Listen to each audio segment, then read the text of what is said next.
Hello and welcome to another episode of Lentswe, the voice of Transnet. I'll be your host for today. I'm Karen van Rooyen and I'm extremely excited to be with you all today. So we'll be shining the spotlight on the strategic collaborations for economic impact, a time where we reflect on the crucial role that transport and logistics play in shaping South Africa's economy.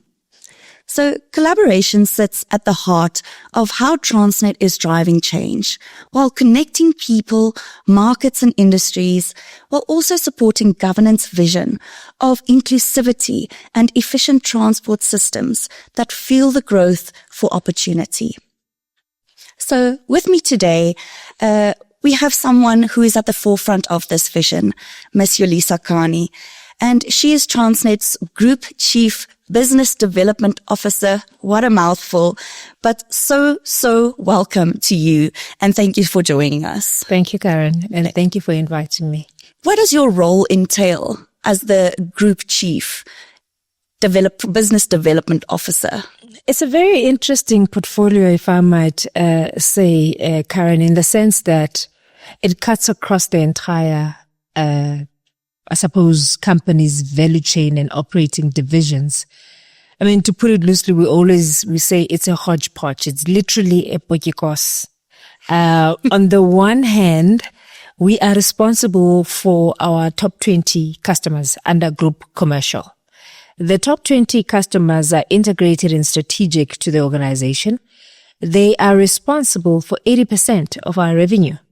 You're talking big mining companies, you're talking agri, you're talking your Sasols, it's, you name it, it's there. That's and I'm not saying that the other customers are not important, but 80% of our revenue sits with that top 20. Then we also have growth and diversification.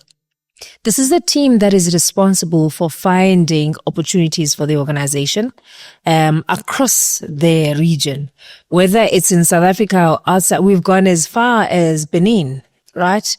And I suppose that the whole objective of that particular function is to find us new revenue streams, right?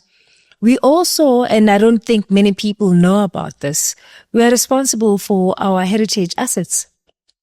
So you will know that there's an interest for our heritage steam locomotives. That's a whole business altogether. They either want to lease them or we sell them as scrap or they buy them. But I mean, another important point to note is that we are sitting with artwork as an organization, nicely perched at a museum in Stellenbosch worth almost R1 billion. And we look after those assets. Every now and again, we check that they're in good order. We evaluate them every other year. And last but not least, I mean, we're responsible for some, not all of our stakeholders, specifically business, academia, community, as well as customers. So there isn't, and there's no routine in the work that we do. And it's very exciting because again, you can be anywhere within the business. We have sight and visibility of everything that's cutting across the entire value chain. Why is collaboration such a key focus area for Transnet right now? I suppose, I mean, when we started with collaboration, it was at the back of the fact that our balance sheet is constrained. Still is. Of course, there's visible improvement. But and also the fact that our debt ceiling, we've reached our debt ceiling. We can't, when we borrow money not for expansionary projects, but to maintain our business, right?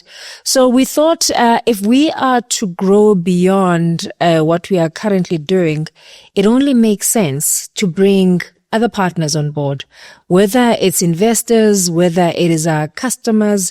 We've seen how it de-risks whatever project that you're dealing with. They bring capital, and in some instances they bring, we do have a lot of experience as an organization, but they bring their own technical expertise in some instances. But most importantly, Karen, I mean, we are a state-owned entity, so they bring agility. In our world, everything must follow a particular process. Yeah.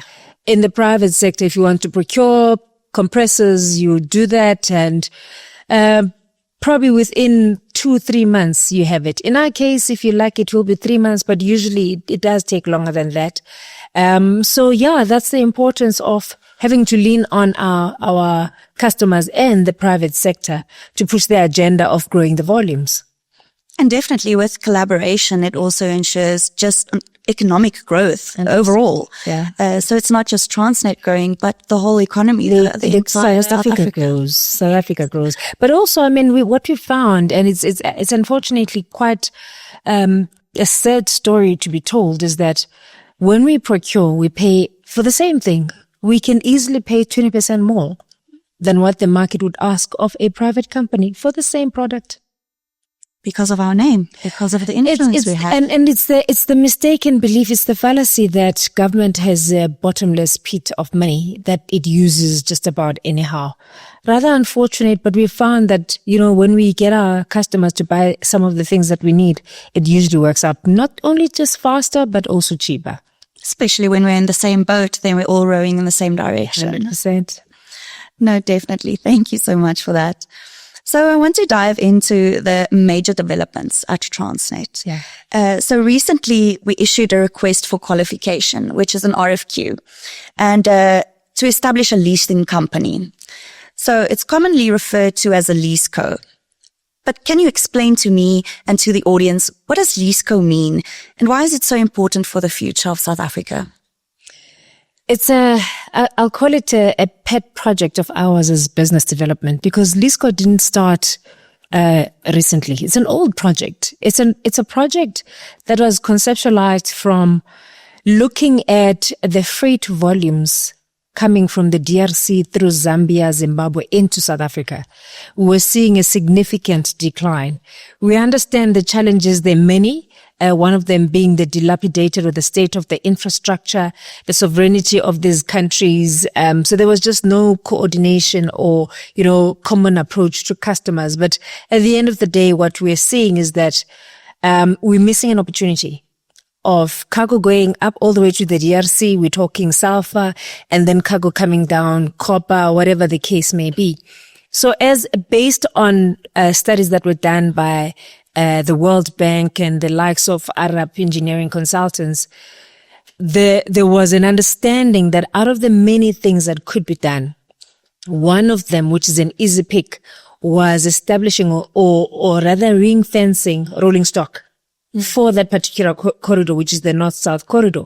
But rail reform introduced a new market, which was train operating companies in South Africa. So we kind of pivoted. We stayed with the same concept, but we kind of expanded to South Africa. But here is the rationale behind establishing leaseco. When I simplify the project, I say, look at AVIS or budget. That's what we are establishing, but for rolling stock. And who knows with time what that might morph into. But right now, we have received what we call surplus assets from TFR. Assets that they're not using, assets that they have no intentions of using.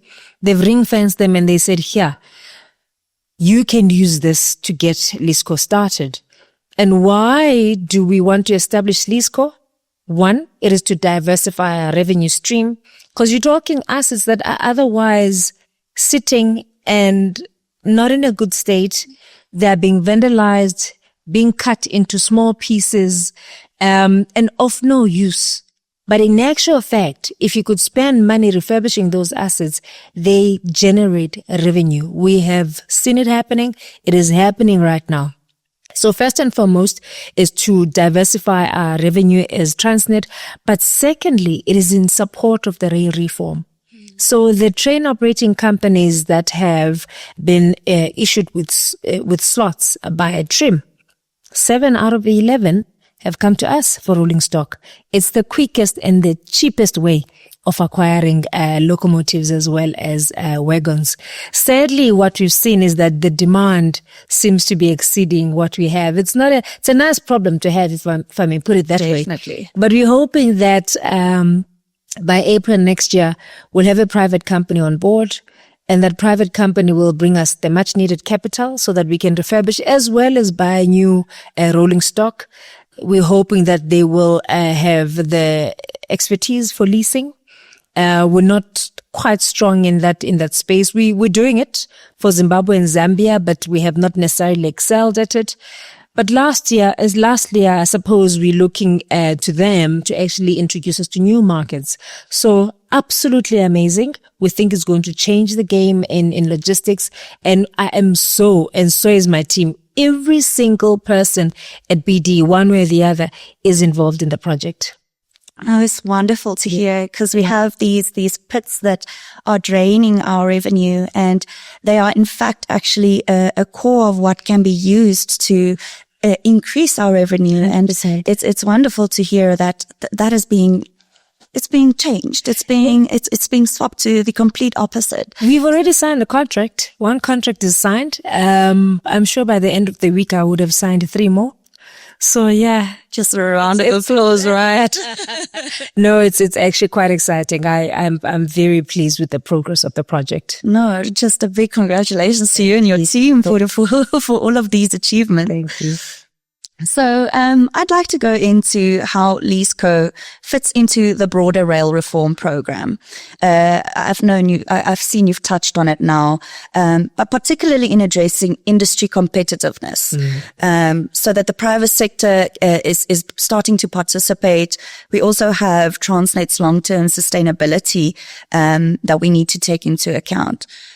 So how does LeaseCo fit into these broader rail reform programs? I mean, the first thing I'd like to mention is the fact that the minister has given us a target. She's saying by 2030, 250 million tons of rail addressable cargo must be on rail. But we also know that that's not a target we can meet on our own as Transnet or TFR, right? So that 250 million tons is a collective target. Now, imagine a world where you give people access to the network, but they don't have what they require to run on the network, which is rolling stock. It is expensive to acquire those assets. What we've also seen is that it's not easy. Some of them are coming to a realization that running trains is not as simple as it sounds, right? So I suppose our contribution is to make, this rolling stock accessible, so that these train operating companies, although some of them have ordered new rolling stock, but there's an understanding that might take anything between, say, 12 to 24 months. Between now and then they've come to us for this rolling stock. So we're hoping that we can get them on the line as quickly as possible. If those train operating companies, I understand it's not going to be all of them, but if a few of them can start operating, say probably in the latter part of this financial year or beginning of the new year, think of the kind of revenue we'll receive. We'll receive revenue from the access fees. We'll receive revenue from the leases. And some of them are looking to TFR for some of these services. Some of them are looking to the academy to train their drivers, because it is a requirement from the RSR that the drivers must be, trained and certified. So just by solving one problem, we've opened other opportunities. And that's the thing about the rail reform. I suppose it's pushed us out of our monopolistic, comfortable position into a world where we need to compete with other companies, into a world where we need to be commercial and agile, so that we can actually protect that which we do best, which is running trains. No, very true. And even though we're having our private sector participation and we're bringing in this competition, it's not like we're losing business at all through this collaboration, if I could say that. No, it's a mistaken belief. All it does, it's actually given us an opportunity to say, because remember, historically, everyone looked up to us to run the cargo on the train to the ports. But not every commodity makes commercial sense to us. So it's given us an opportunity to probably focus on the products that really make sense and make profit to us, and allow other people to have a fair chance of playing in the same space. I honestly don't think we're going to lose. Maybe we're a little bit uncomfortable because we never envisaged a world where there'll be other train operating companies running on the network. We're here now. It can be changed. May as well make the best out of it. It's a new playground, and Transnet is definitely in the middle of it all, and proud to be in it. Yeah. But moving on now to the Reinvent for Growth strategy. Transnet has placed a strong emphasis on this strategy, and it's a bold step towards repositioning the company for the future. Can you walk us through what this strategy means and the role that collaboration plays within this strategy as well? So, I mean, I think until recently, we were on a recovery mode. We were trying to address the volumes decline. And we've successfully done that, led by our GCO and ExCo and the operating divisions. The next natural progression is reinventing ourselves for growth. Because every business, you don't start a business to stay in the same place forever. You start a business to grow your business. And again, I'd like to emphasize what I like about all of this is that it's pushing us into a place or a space where we start thinking like a business. If it doesn't make business sense to pick and pay, we have to look at things the same way. If it doesn't make sense to us, we let go and focus on the things that will make money for us. And reinvent for growth, I suppose it means a lot of things. But for us as an organization, it's how we start to do things. How do we push those volumes with all our limitations that we have? And I like the fact that we have been, I suppose, call it smart enough to kind of prepare for this, because the equipment that is coming to our ports right now wasn't ordered yesterday. It was ordered about a year or so ago, right? So we kind of saw it coming that we're going to need this and best start making up for the maintenance backlog that we currently struggling with. So it's how do we grow our volumes? How do we grow the throughput? Both at the ports and on rail. And this also requires some innovative way of looking at things, which is where the private sector partnerships come in. We have what you call the joint investment external partner selection process. I think we approved this policy about, 2023, 2024. We've just revised it now, having learned some lessons. Again, the beauty about this is that it allows us to crowdsource the private sector. We're going for the same thing. We're going for operational efficiencies that are much better than they are now. We're going for agility. We're going for much more increased volumes. But we understand and we appreciate the fact that with our constrained balance sheet, we're not going to be able to do it on our own.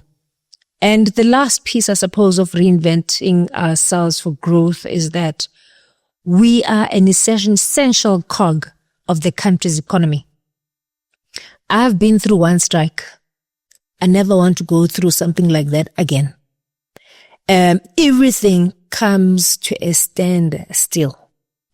To have Mr. Price, Toyota, at that time calling and saying, there will be no Christmas in South Africa because the consignment is stuck at the port, right?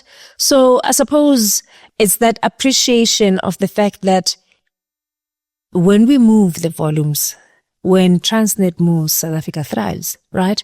So there's a lot of parts to it. But those that have been here before my time, I took the opportunity of looking at the previous strategies. I think we're still on the same path. It's a question of what do we elevate at which point. So we've addressed the decline. Now it's time for growth. And in that reinvent, we also have that invent, that innovation coming in as well, which is quite interesting.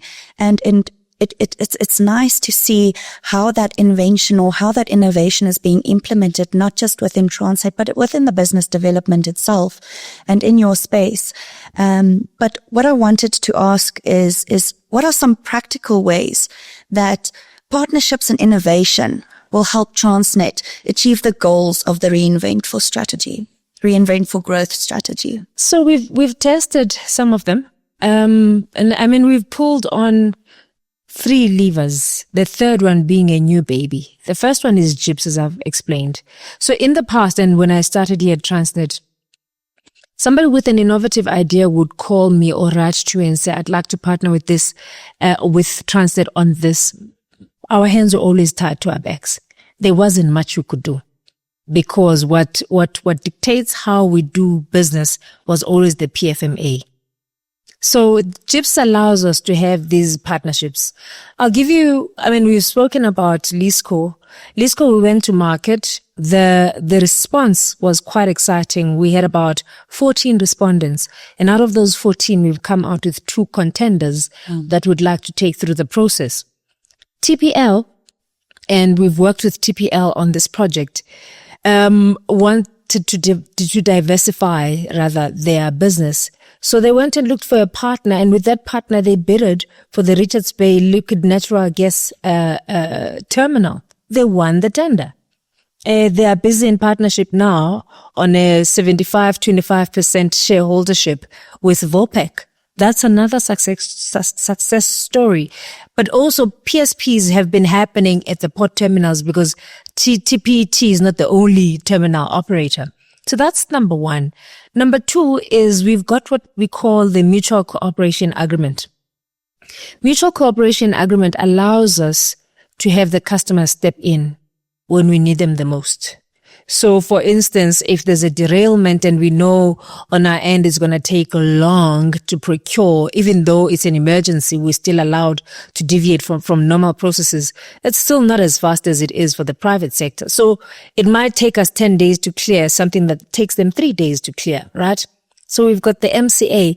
The last one is just recently been approved by EXCO as what we call the customer collaboration policy. So it's like a co-investment with the customers. Then we pay them back. At the back of there's a reimbursement mechanism that would kick in. That's also it's an innovative way of solving the same problem because instead of procuring, it's an investment that is made by the customers, because when we're not moving the customers, it's not only us that lose, the customer loses. So for them to spend $500 million helping us to procure equipment, their returns on that investment are quite high.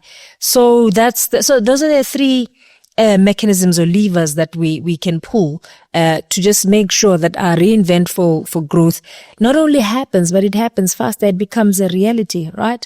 So we're all crossing fingers that this year we had a R1 billion lost in the previous year, rather. We're hoping that in the new year, who knows, maybe R1 billion profit. We don't know. We're working on it. Let's do that jump. I think it's and I suppose such things can only be possible if some of the weight is absorbed by our customers because they have that ability. And definitely the transactions that you're speaking to are definitely revenue generation transactions. 100%. And it's something that we need. And that makes it more possible for that billion profit. Look at my fingers crossed. So Transnet has entered several strategic collaborations and long-term partnerships, from infrastructure developments to mining logistics. How do these agreements position the organization for growth as well as stability? So, and this is my own personal philosophy, and I suppose that's how I see things. There's no Transnet without customers. We'll be dead in the water. So the first thing we've had to do, and we've done successfully, Group Commercial working with the operating divisions, was to secure long-term contracts with our customers. So on coal, we've signed all 37 contracts. Although it's not 10 years, it's 3 years. We're gonna start working towards extending those by another 7 years, which will then give us our 10-year tenure. On manganese, we've signed 14 out of the 16 contracts. The other 2 are at 99, and we're hoping to add another 3, which is emerging miners. Why is this important, Karen? In the face where competition is real, it has become important for us to secure those contracts. The teams, which is both Group Commercial and the operating divisions, have their hands full trying to ensure that we secure contracts. Our target right now having signed the others, is obviously chrome and magnetite, as well as we've started engagements with the customers on the ore contracts, which are only expiring in 2027. But we want to make sure that when we go into 2026, we're ready now with the drafts. And that's important for our sustainability, I guess. Now that you've secured the customers, it is important that you deliver against your contract. So, I mean, the fact that we've got long-term contracts with step-in OEMs to bring in the standing locomotives for TFR, and Bessie has got other long-standing contracts for parts, as well as Jabu for the equipment at the port. All of that combined is saying it is not enough to secure the contracts. Of importance is to keep those customers happy. So that's our thinking, and I think it's working. I mean, all the time when we meet with our customers, they understand that the competition is there, but trust and believe we are still their number one choice. What do these partnerships mean for Transnet's future when we speak about the customers, the stakeholders, and also the South African economy at large? Look, I mean, we are an old organization, and I made this point that there is no business without customers. We are faced with the reality of competition. I mean, some of our customers, I'd like to believe that they probably delayed signing these contracts because they wanted to see what the rail reform means for them. And I suppose they can, because customers are inundated with choices. So I suppose for me, Karen, it's the sustainability of our business, ensuring that those contracts are embedded for no less than 10 years. So that's the important thing. But I always ask my teams a question every now and again. It's the same question. Would you be Transnet's customer? Would you? And depending on the answer they give me, and the next question is why? So it is a philosophy and a belief of ours that we have to treat our customers the same way we would like to be treated by our service providers. But also you've got to have an understanding that if you don't service a customer, they're well within their rights to walk out the door, whether there's a contract in place or not. So for me, the proof is not only in signing those contracts, it's making sure that we deliver that which we have promised to our customers. So I suppose with everything that is happening, our goal and our job is to ensure that we keep our customers happy. We give them no reason to be entertaining anyone else but that which they know, which is us. It speaks to the value of customer service, and as well as the care and respect, where you treat others the way you'd like to be treated. 100%. And the questions you're asking about whether you'd want to be a customer of Transnet or not, that really is something that I implore most of our colleagues to also think of, how they're treating the customers, not just outside of the organization, but within the organization. Yeah. And I think it's a beautiful message that you're shouting out here. Thank you. So, beyond the revenue generation, how do these collaborations help Transnet build resilience to remain competitive in a face of both global and local changes?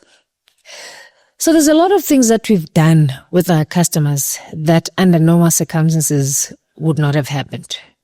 Probably they would have happened, but they would have taken longer. Let's take the MCA, where we worked with our coal customers and they bought us batteries and compressors. Those batteries and compressors were fitted in our locomotives and the trains continued to run. If those trains do not continue to run, you opening an opportunity. And by the way, business doesn't allow for a vacuum. If we can't service our customers, somebody else will. Right? So it enabled us to continue running our service. And if you procure a 20% higher than our customers do, it's a pass through cost. You're going to have to recoup it from the customers. It speaks then to the cost of doing business. It speaks to the competitiveness of our logistics, right? Or of the country, because those products get exported out of South Africa. So it's a chain of and a sequencing of events, and one leads to the other. So we do think that if you take any transaction, we also don't have the capital to be investing in a new LNG terminal, but we see the need. We see the need and the demand for LNG because methane gas is on a decline. It's said that by 2028, 2029, Sasol would have run out. And that's the much needed gas by industries, both in KZN as well as in Gauteng. So it's de-risking our business that we enter into these partnerships, is also reducing the capital requirement from our end, because like I said, we haven't made a profit as yet. Whatever little we make, it goes into paying off our debt as well as our operations, including maintenance. So I think those strategic collaborations and partnerships that we are having with the private sector investors as well as our customers is yielding good results. I'm glad that we've engaged National Treasury at length on how to do this the right way and in a manner that will not trigger an audit finding. That's number one, in a way that will not open us up to corruption. It's transparent. It's for everyone to see, and customers are loving it. And it speaks to the resilience of South Africans as well. Not just Transnet, absolutely. Of South Africans and, in a whole. So now, Yolisa, since this episode falls within Transport Month, we've seen it across our communications, and it's a month that we really celebrate as a transport company as well. It's important that we reflect on what this national initiative stands for. So this year, the focus has been on how transport can drive economic participation and create safer, more accessible, as well as more affordable mobility for South Africans, and of course the goods and services thereof. So from Transnet's perspective, what's the significance of Transport Month? You know, you will not believe it, and it probably gives away my age, and I'm not that old. But looks like it. No, I mean, the concept of Transport Month started when I was a young transport engineer in the city of Johannesburg, and it's an international concept. And I suppose the essence of it is two things. It's celebrating the milestones that you've achieved, because they have to be celebrated. Big, small wins, we have to celebrate them because it's tough. It's tough to work in our space. It's tough to work in our industry. But also it's a moment of reflection. Are we doing enough? I watched a video called Piet Sonder Water. It talks about this little town in the Northern Cape. From the day a rail stopped running through that little town, things started shutting down one after the other. It started with the post office. It was the library until Piet Sonder Water was dead. So we don't take it lightly, the impact and the importance and the contribution of what we do to the economy of this country. And it's not as simple as you've taken manganese out of the country, the miners are benefiting. It's the people behind the mines, the societies behind the mines. I'll give you something that, comes to mind for me, and it comes from a recent personal experience when my helper's mother is going blind.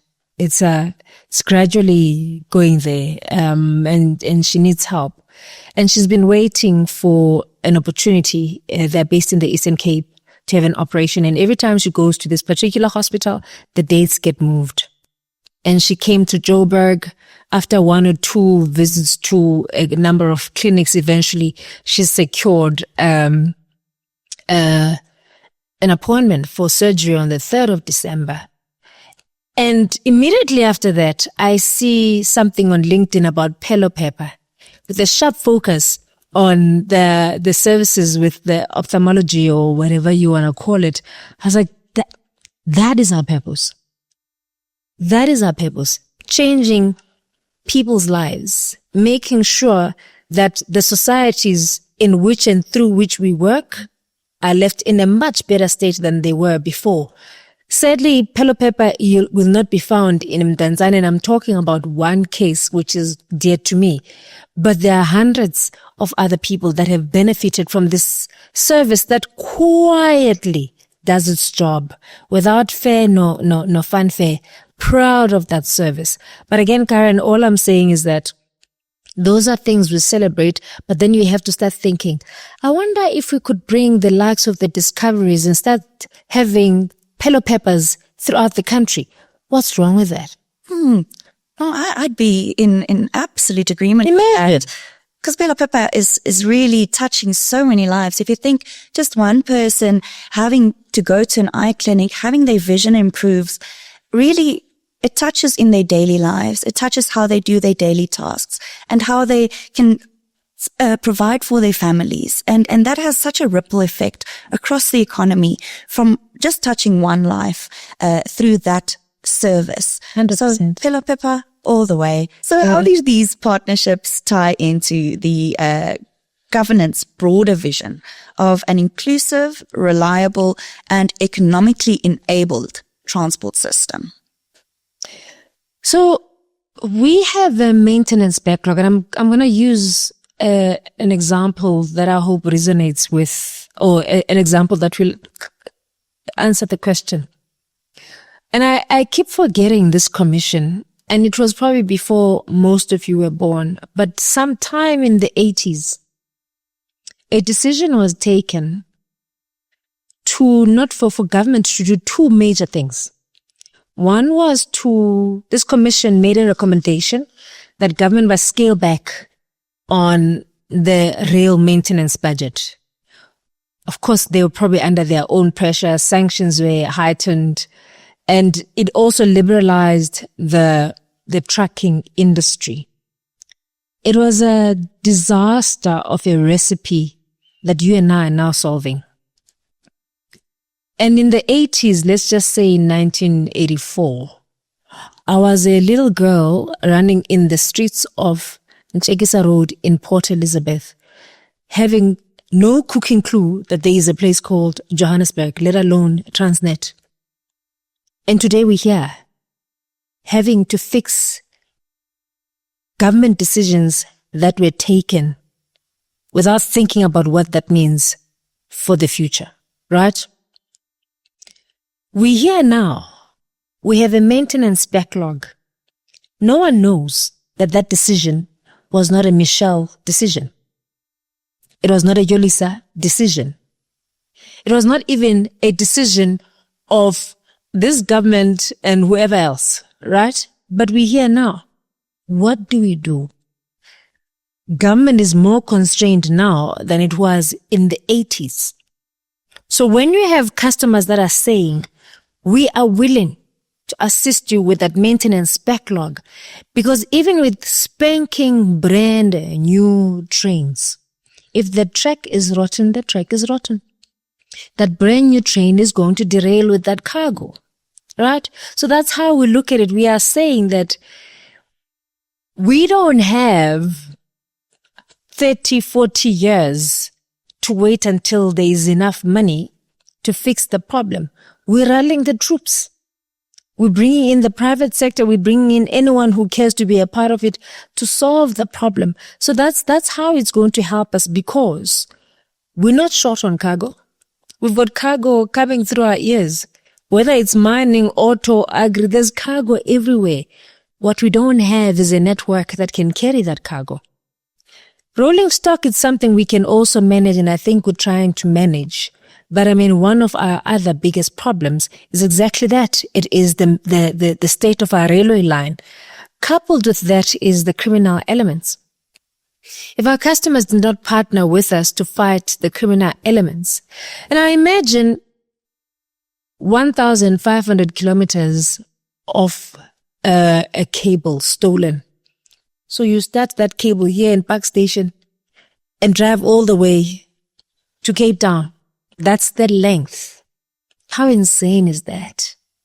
And I mean, we're not a security. It's like carrying water with a bucket full of holes. You've got water squirting all over. It's just a zero-sum game. So I suppose that's how we appreciate these relationships that we're having with customers, that we jointly are solving a problem, and areas that we can't reach, they reach on our behalf, but ultimately it keeps us working. I can imagine 1,500 kilometers. Just if we think about the railways, how far that cable stretches, and it seems almost impossible to secure every centimeter of that line throughout the whole of South Africa. And we'll need support. We'll need that collaboration to ensure that theft, that bad part is covered for. 100%. And I really thank you for all the work that you're doing in these collaborations. It's all of us. Definitely all of us as Transnet.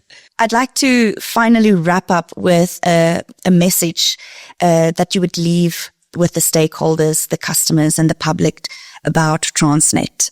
I'd like to wrap up with that. It's two things. We're open for business. We're open for business in South Africa. We're open for business outside of South Africa as well. And you've got to remember that regional integration falls a lot more on our shoulders than any other similar type of entity in the region or the continent, because no one has the same expansive network of a railway line. And how many commercial ports do we have? 8, right? Big, well-functioning ports. So we have a very important role to play in the region, and us not playing it will not serve even our country any good. That's number one. Number two, I'm saying this maybe tongue-in-cheek, but I mean it. No one does it better than us. With all our problems, nobody does it better than us. So I suppose it's a clarion call, not just to our customers, to say thank you for being patient, thank you for staying the course with us, but also to our teams to say the grace that we've been given by our customers to stay with us in the face of competition should never be taken lightly. They have options. They've opted for us. You've heard it here, folks. We're open for business. And it's a beautiful message that all the stakeholders and all of our colleagues can take to heart and take home as well. Yeah. So I want to thank you so much, Yolisa, for coming, sharing your extremely valuable insights and your expertise. I can see we're in good hands. You know exactly what you're talking about. And it's been an absolute pleasure to have this podcast with you. So it's clear that collaboration is really not just a theme, but it's a mindset that's shaping Transnet's role in building a stronger and more resilient South African economy. And to our listeners, thank you so much for tuning in. Be sure to subscribe to our YouTube channel and press the like and follow to all our social media platforms so that you don't miss out on any of these informative episodes like this one. Until next episode, I'm your host, Karen van Rooyen, and this is Lentswe, the voice of Transnet.